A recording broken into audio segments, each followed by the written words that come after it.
భయభక్తులు కలిగి ఉండుట బహు ధైర్యము పుట్టించును. అట్టి వారి పిల్లలకు ఆశ్రయ స్థానం కలదు.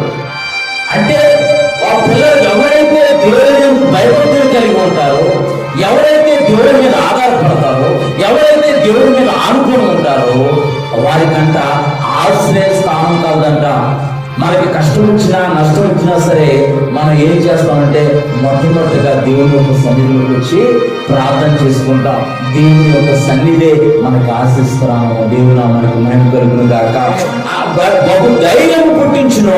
అట్టి వారి పిల్లలకు ఆశ్రయ స్థానం కలదు.